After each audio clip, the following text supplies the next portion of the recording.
Hi guys, it's Blackie and welcome back to the channel. Okay, today on this nice beautiful Friday we're going to do a little tip or trick. And we're going to talk about our EDC carry Swiss Army knife. Now, for those of you that don't know, my long-time carrying version of this is the Fieldmaster. It's got the nice big blade. It's got the full-size blade, the small blade, the saw blade, the scissors, the can opener, and the screwdriver. It's also got the a pair of tweezers, the toothpick, a writing pen. It's got a Phillips head screwdriver. It's got a package hook, and it's got an awl on it. I don't know if it's a sewing awl. Let me look right quick. It is a sewing awl. It's got the hole in it, so you can actually sew with it. This is my preferred EDC everyday carry. Now, someone, in asking on another online forum, was saying, could you with just that build a fire? Yes, because with this, I also carry on my key ring, I carry a small ferro rod. This was called a Hot Spark, and I've had this thing 20 years. It was sold by the Cub Scouts, believe it or not, back in the 90s whenever I was working with Scouts. One of the Cub Scout things I attended to help them out and do stuff, they presented me with one of these little sparks, and I've been carrying it on my key ring ever since. Back to, how would I go about making fire with this? Well, obviously breaking and snapping wood is going to be the way to go, because this isn't big enough nor strong enough to be batoning and stuff like that. So I'm going to have to pick up off the ground and shave down. But even then, I can utilize parts of this to the advantage. And what I'm speaking of is the fact, not just the saw blade, not just the regular blade, but the saw blade allow me to score or cut something bigger and snap it off. Say wrist size or something like that fairly quickly. But most importantly, the back side of this saw blade is a 90-degree spine. And so that's going to be very, very useful for making fine tinder for that spark to catch. So let me put this down, the camera down close, and let me show you how to utilize this and not damage it, because this blade is strong and it does flex, but you could bend it. Especially if you're trying to, hog down on something, you can bend one of these blades. They're strong. You can do that when you're sawing if you're not careful about it. It's a really good, very sharp piece of steel, but you have to respect it and understand the weakness. So I'm going to utilize this to make a good pile of shavings. Let me show you how we're going to do that. Alright, here's the knife blade. Now I want to put my thumb on the back side of the blade and use it to process, to shave down. This is something right off the ground that's kind of punky. And I'm going to sit there and scrape it. Being careful, don't let those teeth dig into you. So put your thumb there. Notice how I'm putting my thumb kind of into this pocket right here. So my thumb doesn't move. And I'm just like I'm taking my thumb and doing it. And I'm going to shave down. That'll allow me to get through bark and get to the actual wood for making a fire or something. Now for that amount of little shaving, I did a little bit right there. But if you've got a hunk of fat wood or some other type of dry wood, okay, rather than, two ways you can do it. One, I can put the block down just like you would a ferro rod, again support my thumb, and then slowly start shaving. Like that splinter came up, say that. Now, can you use the teeth? Yes, you can use the teeth to get fine gouged out shavings, just like that. But the edge, I'm not putting the edge like this being the stick. I'm not putting the edge 90 degrees to it. I'm putting the edge in an angle like this, so as I pull across it, it gouges out and prings out, kind of like little bitty stickers, little bitty splinters, and I start making my pile. Now the back side being 90 degrees is the best for sitting here and generating a good pile of really fine tinder, like right there, something to actually catch it. So I would begin shaving and making my pile it's going to basically be, when I get done, kind of like a bird's nest. Okay? If you can see that, on that stump, rake it up. So I've got a grape-sized pile right there I just created from just doing that little bit. You can also do this.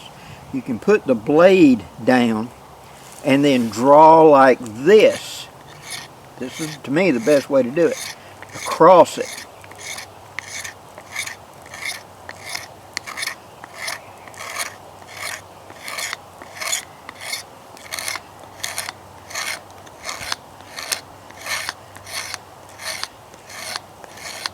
Don't get in a hurry. Remember, ignition is the very last step of a fire. Now with that, I have got a nice big pile right there of fine little, probably not going to be able to see it, fine little curlicue shavings. Those are good for catching the actual spark. So with this knife, I can either use the blade to shave off long splinters. Now I've got a tinder right here ready to go.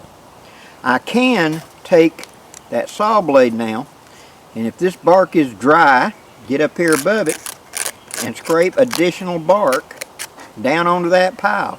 I can also take this saw right there, and by doing that, see, I'm ripping off hunks of that soft punky wood. Add a little bit more into there. I generate a nice big pile of shavings, a bed. Now, I would go ahead and make up my tinder bundle, my bird nest of dry material that I get and crinkle up. Now right now, I'm surrounded by leaves. Leaves are good and bad, but I can process them down in my hands until I get fine shavings out of it, and transfer this to the middle of it and make a bird nest. Then, by using my ignition source, in this case it's going to be that little bitty hot spark,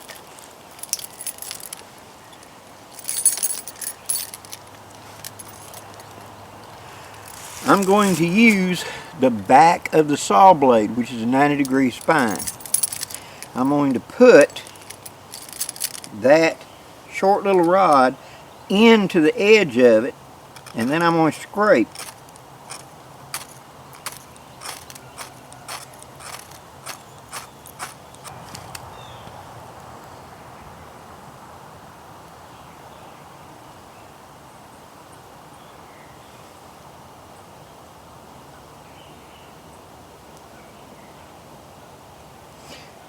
A little bitty spark and a good use of a knife. That's all you need to do. It took me quite a few strikes. What it is this: a stump is wet, this is wet as well, and I had to get enough of this fat wood in one place that it would ignite. Took me a couple moments, but I did it. And the thing about it is preparation is everything. Getting your shavings in a nice cohesive area.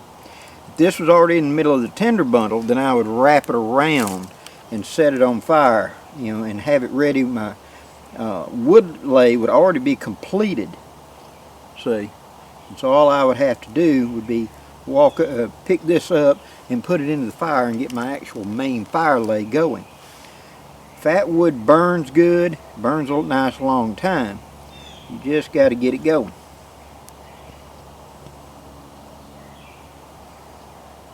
Love the smell of hardwood, and yeah, I know it's acrid, but I do like the smell of fat wood burning. Enjoy it anyway. So, having such a little saw on my person is a handy processor that I recognize the strengths of it. I have a good 90-degree spine on the back of that on both sides. I've got two very good scrapers. Then I've got the teeth, very good saw, which allows me to cut something bigger and also to rough and hog off dry, punky wood to get something to help make a bird's nest if it's not damp. I've also got the main blade on it. The main blade will then allow me to cut long slivers like of the fat wood. So once I get ignited, I can set that on fire and use it like a candle to set up. Have your fire lay ready to go of all your dry wood. You've processed, you've got it set up. Ignition is always the last step. A lot of people get in a hurry, and how many times have you seen this? I know I have a million times, where they'll get down there and they'll make up their stuff and whoosh, and they get their flame and they haven't laid a fire. And so now they're playing Flight of the Bumblebee, running around trying to grab stuff to throw in the fire to get the fire going. Ignition is the last step. The Swiss Army knife with the blade, the saw blade on it, works very well as a fire starting tool as long as you recognize the strengths and weaknesses of it. The weakness of it is a thin blade, and if you go to just bearing down and hogging on to a piece of wood, you're going to bend the blade. So you need to put your thumb up there as support when you're shaving off. 2, if you live someplace where you can get a supply of fat wood out of the field, it's the #1 go-to for a fire starter. Even with that and this dampness, and it rained almost 2 inches last night, I was able to get a spark going. I just had to get it all up there, and it took me a couple tries, I'll be honest, because I didn't put enough fat wood down. I had to stop, shave me a little bit more on that, and then when I hit it, poof, it went. It was ready to go. It just needed enough to catch the spark and ignite. And really good fat wood is just like gasoline. It's gasoline in a stick. It works really good. Hope you've enjoyed this, guys. If you have, hit that like and share. I'd really appreciate it. And there'll be more videos coming up really soon. Till next time, guys, I'm Blackie wishing you safe journeys. Have a great day, guys.